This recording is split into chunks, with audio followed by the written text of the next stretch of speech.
अस्सलाम वालेकुम स्टूडेंट। आज हम डिस्कस करने जा रहे हैं adjusted trial balance and worksheet.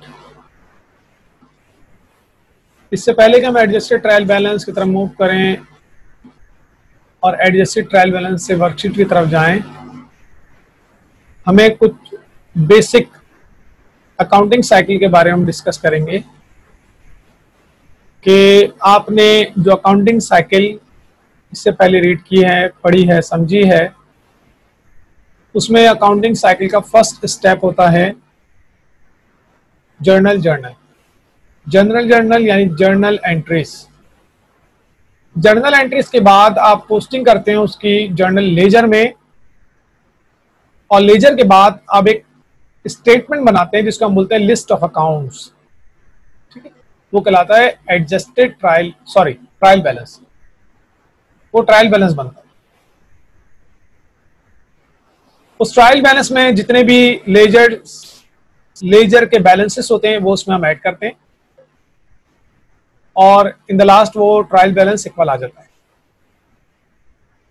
तो यहां तक तो हम डिस्कस कर चुके हैं अकाउंटिंग साइकिल को कि सबसे पहले हम पास करते हैं जर्नल एंट्रीज, देन लेजर बनाते हैं उस एंट्रीज का, और फिर उसका ट्रायल बैलेंस तैयार होता है।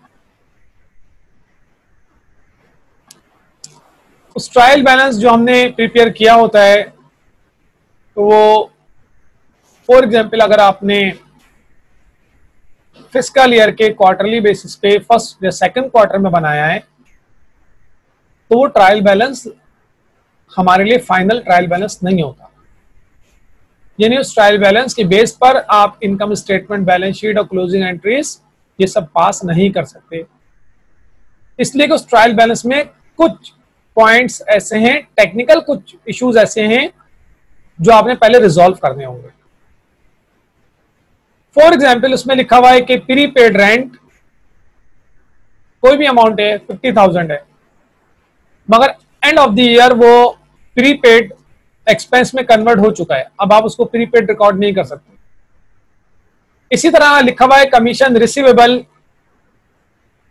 और एंड ऑफ द ईयर पता चला कि वो तमाम इनकम रिसीव हो चुकी है, अब वो रिसीवेबल नहीं रहा।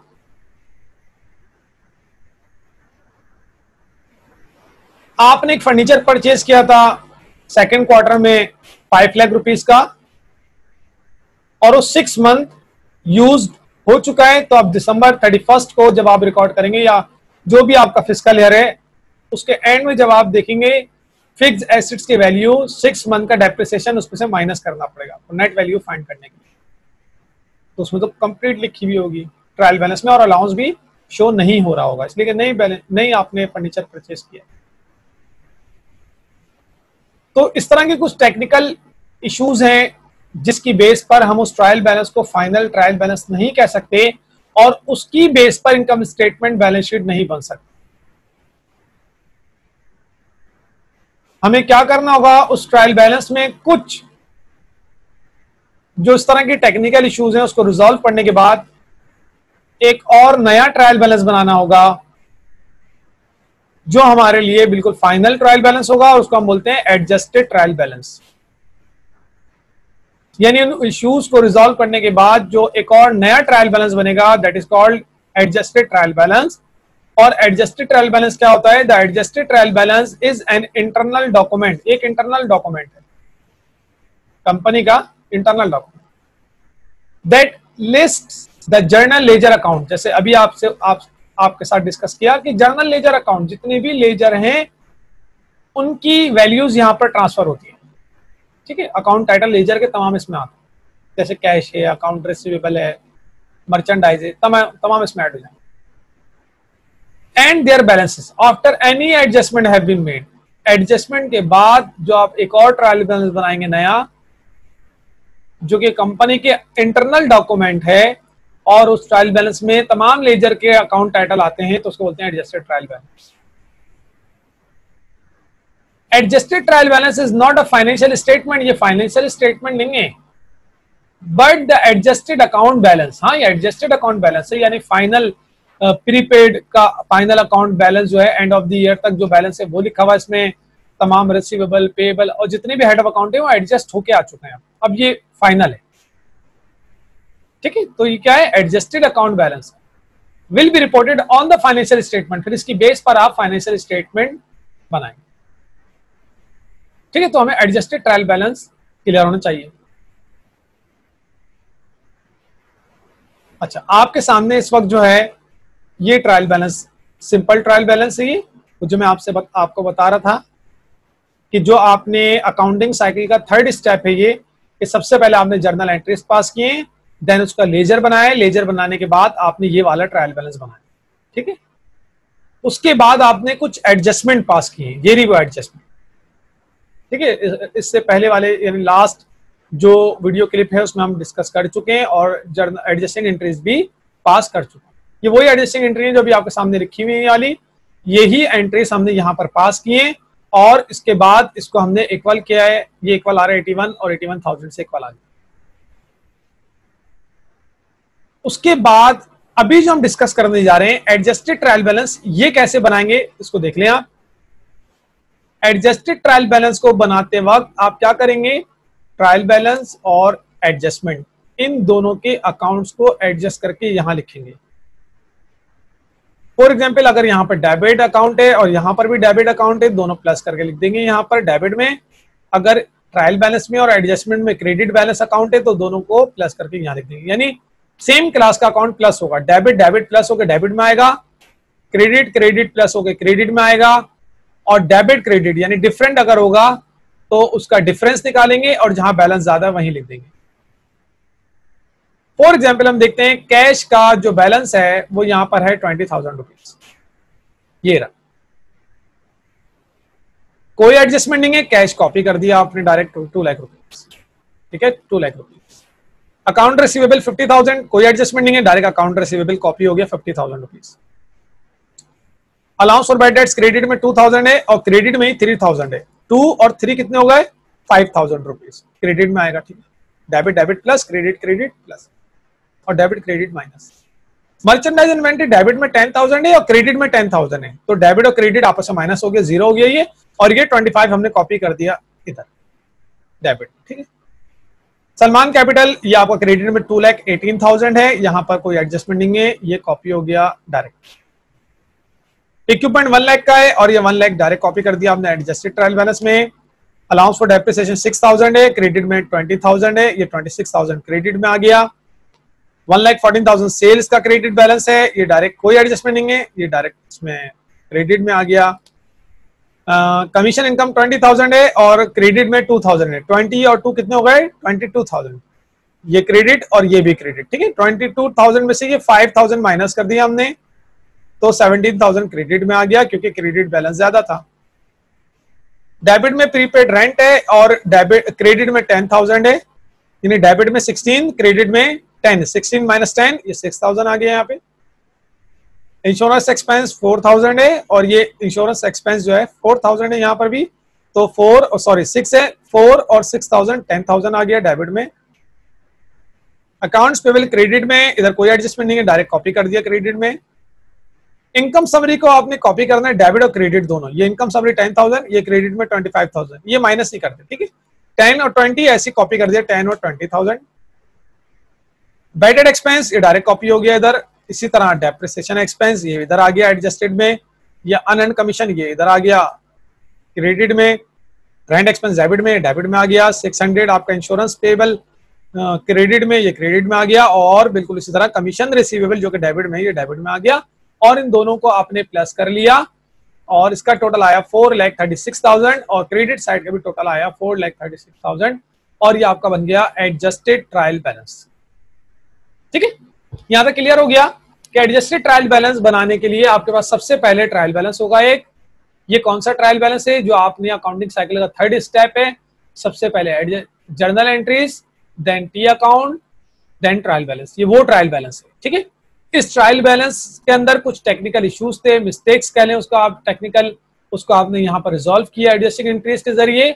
एडजस्टिंग एंट्रीज पास करने के बाद फिर दोबारा जो एक और ट्रायल बैलेंस बनाया, ये कहलाता है आपका एडजस्टेड ट्रायल बैलेंस, और एडजस्टेड ट्रायल बैलेंस की बेस पर आप बनाएंगे इनकम स्टेटमेंट और बैलेंस शीट, ठीक है। अच्छा, इनकम स्टेटमेंट बैलेंस शीट बनाने के लिए अब हम आगे बढ़ेंगे वर्कशीट की तरफ। ये तो एडजस्टेड ट्रायल बैलेंस था जो कि वर्कशीट का एक पार्ट है, ठीक है। असल में आप ये देख लें, पेपर में एडजस्टेड ट्रायल बैलेंस का भी क्वेश्चन आता है कि एडजस्टेड ट्रायल बैलेंस प्रिपेयर करें, तो आप क्या करेंगे एडजस्टेड ट्रायल बैलेंस के लिए, ये ट्रायल बैलेंस आपको गिवन होगा पेपर में, यहाँ तक के होता है, ठीक है। अकाउंट टाइटल डेबिट क्रेडिट यहाँ तक के पेपर में देगा वो, आपको ये एडजस्टमेंट पास करनी है, उसके बाद ये एडजस्टेड ट्रायल बैलेंस प्रिपेयर करना, ठीक है। हम आगे जा रहे हैं और बनाने जा रहे हैं सर वर्कशीट।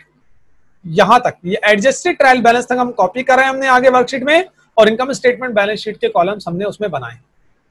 ये आगे वर्कशीट आप यहां तक अभी हमने यहां तक डिस्कस किया है, यानी एडजस्टेड ट्रायल बैलेंस तक अभी हमने डिस्कस कर चुके हैं, ठीक है। अब एडजस्टेड ट्रायल बैलेंस के बाद हम आगे जाएंगे इनकम स्टेटमेंट और बैलेंस शीट। इनकम स्टेटमेंट और बैलेंस शीट बनाने के लिए आपको क्या करना पड़ेगा, ये जो आपके सामने एडजस्टेड ट्रायल बैलेंस है, ठीक है, ये और अकाउंट टाइटल है, इन दोनों को आप देखेंगे। अब हमारे ये ट्रायल बैलेंस और एडजस्टमेंट ये हमारे अब काम के नहीं रहे, इसलिए कि हमने इन दोनों की बेस पर इन दोनों को एडजस्ट करके एक नया ट्रायल बैलेंस बनाया जिसको बोलते हैं एडजस्टेड ट्रायल बैलेंस, और इस एडजस्टेड ट्रायल बैलेंस की बेस पर हम बनाएंगे इनकम स्टेटमेंट और बैलेंस शीट। इनकम स्टेटमेंट बनाने के लिए आप क्या करेंगे, हेड ऑफ अकाउंट यहां से लेंगे आप, ठीक है, अकाउंट टाइटल से हेड ऑफ अकाउंट उठाएंगे, और ट्रायल बैलेंस से आप एडजस्टेड ट्रायल बैलेंस से वैल्यूज उठाएंगे, ठीक है। अच्छा, इनकम स्टेटमेंट बैलेंस शीट में कौन सी वैल्यूज आएंगी, जितने भी रेवेन्यू और एक्सपेंस के अकाउंट हैं वो आप लिखेंगे इनकम स्टेटमेंट में, और जितने भी एसेट्स लायबिलिटी और ऑनर इक्विटी के अकाउंट हैं वो लिखेंगे हम बैलेंस शीट में। तो इनकम स्टेटमेंट में एसेट्स और लायबिलिटी, सॉरी, रेवेन्यू और एक्सपेंस के अकाउंट आते हैं, और बैलेंस शीट में एसेट्स, लायबिलिटीज और ऑनर इक्विटी के अकाउंट आते हैं, ठीक है। तो इनकम स्टेटमेंट में रेवेन्यू और एक्सपेंस के अकाउंट लिखेंगे, बाकी इसमें देखते हैं आपको देखने क्या है, इधर अकाउंट टाइटल देखना है और एडजस्टेड ट्रायल बैलेंस, ठीक है। इन दोनों का हम नहीं देखेंगे। सबसे पहले हम देखते हैं कैश कितना है, 2 लाख रुपए से कैश करेंट एसेट्स है, बैलेंस शीट में आएगा। अच्छा, अकाउंट रिसीवेबल 50,000 करेंट एसेट्स से बैलेंस शीट में आएगा। अलाउंस फॉर बैड डेट्स ये 5,000 है, current Contra current assets, Contra account है, यानी कॉन्ट्रा एसेट है, तो ये आपका बैलेंस शीट में आएगा। मर्चेंडाइज इन्वेंट्री डेबिट में 25,000 है, करंट एसेट से बैलेंस शीट में आएगी। कैपिटल 2,18,000 क्रेडिट में आएगा, इसलिए बैलेंस शीट में आएगा क्योंकि ये ऑनर इक्विटी है। इक्विपमेंट फिक्स एसेट से बैलेंस शीट में आएगा। Allowance for depreciation Contra asset से बैलेंस शीट में आएगा। सेल्स रेवेन्यू है, इनकम स्टेटमेंट में आएगी। कमीशन इनकम रेवेन्यू है, इनकम स्टेटमेंट में आएगी। प्रीपेड रेंट करंट एसेट्स है, ये बैलेंस शीट में आएगा। ये इंश्योरेंस एक्सपेंस है, ये लिखा हुआ, तो ये इनकम स्टेटमेंट में आएगा। अकाउंट्स पे भी लायबिलिटी है, ये बैलेंस शीट में जाएगी। अच्छा, इनकम समरी कॉपी करेंगे 1025 जिस तरह इससे पहले किया है। बैडेड एक्सपेंस है, ये रहा, ये डायरेक्ट इनकम स्टेटमेंट में आ गया। डेप्रिसिएशन एक्सपेंस 20,000 एक्सपेंस है, ये बैलेंस इनकम स्टेटमेंट में आ गया, वो भी इनकम स्टेटमेंट, ये भी इनकम स्टेटमेंट। अनएंड कमीशन लायबिलिटी है, बैलेंस शीट में जाएगी। रेंट एक्सपेंस है, तो ये इनकम स्टेटमेंट में आएगा। इंश्योरेंस पेबल लायबिलिटी है, बैलेंस शीट में जाएगी। और कमीशन रिसीवेबल करंट एसेट से बैलेंस शीट में जाएगा। हमने क्या किया है, रेवेन्यू और एक्सपेंस के अकाउंट को इनकम स्टेटमेंट में लिखा है, और एसेट्स, लायबिलिटी, ऑनर इक्विटी के अकाउंट को बैलेंस शीट में लिखा है। इन फोर कॉलम्स को टोटल किया। ये इनकम स्टेटमेंट का डेबिट आ रहा है टोटल 53,000, इनकम स्टेटमेंट का क्रेडिट टोटल आ रहा है 1,56,000, बैलेंस शीट का टोटल डेबिट में आ रहा है 3,83,000, बैलेंस शीट का टोटल क्रेडिट में आ रहा है 2,80,000। फिर हमने क्या किया, इनकम स्टेटमेंट के टोटल का डिफरेंस निकाला। डेबिट क्रेडिट साइड पे 1,56,000 है, डेबिट में 53,000 है। हमने 1,56,000 में से 53,000 माइनस किया, डिफरेंस आया 1,03,000, और फिर हमने इन दोनों को प्लस कर लिया, तो ये इक्वल हो गए। दोबारा देखें आप, हमने क्रेडिट साइड जो कि 1,56,000 है, इसमें से 53,000 माइनस किया, ये आ गया 1,03,000। यहां पर जहां बैलेंस कम था वहां लिख दिया, क्रेडिट और डेबिट का डिफरेंस निकाल के डेबिट में लिखा, ये इक्वल हो गया अकाउंट। इनकम स्टेटमेंट में जहां डिफरेंस खुला है उसके अगेंस्ट आपने बैलेंस शीट में लिखना है। इनकम स्टेटमेंट में कहां खुला है डिफरेंस, डेबिट में, तो बैलेंस शीट में लिखेंगे क्रेडिट में। क्रेडिट में लिखने के बाद अब जो टोटल किया तो ये इक्वल आ गया, और बैलेंस शीट आपकी इक्वल आने के बाद वर्कशीट कंप्लीट हो चुकी है। ठीक है, तो ये पूरी वर्कशीट का सवाल है, इसके अंदर जहन में रखें कि ये जो आपको इधर ट्रायल बैलेंस है ये बेसिक है। ट्रायल बैलेंस, जहां तक का ट्रायल बैलेंस जो है ये पेपर में दिया जाएगा, आपको गिवन होगा। आपने एडजस्टमेंट का कॉलम बनाना है, फिर एडजस्टेड ट्रायल बैलेंस बनाना है, और एडजस्टेड ट्रायल बैलेंस के बेस पे इनकम स्टेटमेंट बैलेंस शीट बना के इसको हम कंप्लीट करेंगे। ठीक है, और इसके अलावा इंशाल्लाह आने वाली वीडियोस में हम व्हाइट बोर्ड पे क्वेश्चन को सॉल्व करेंगे, ताकि अभी तो मैंने आपकी बेस बना दी थोड़ी सी, इसको आप समझें इंशाल्लाह ताला, इसमें क्लियर हो जाएगा। अगर कोई मसला हो तो आप मुझसे व्हाट्सएप पे पूछ सकते हैं, आप मुझसे डिस्कस कर सकते हैं। और इंशाल्लाह हम जब व्हाइट बोर्ड यूज करेंगे तो व्हाइट बोर्ड पे क्वेश्चन को सॉल्व करेंगे, आपको ईयर बता देंगे कि हम एक ईयर सॉल्व कर रहे हैं, उसके बाद वो ईयर सॉल्व करेंगे 5 ईयर से, और उसको इंशाल्लाह ताला कंप्लीट करेंगे, और इस तरह आपको और क्लियर बेहतर अच्छे तरीके से क्लियर हो जाएगा। ठीक है, तो नेक्स्ट वीडियो तक के लिए अल्लाह हाफिज, थैंक यू।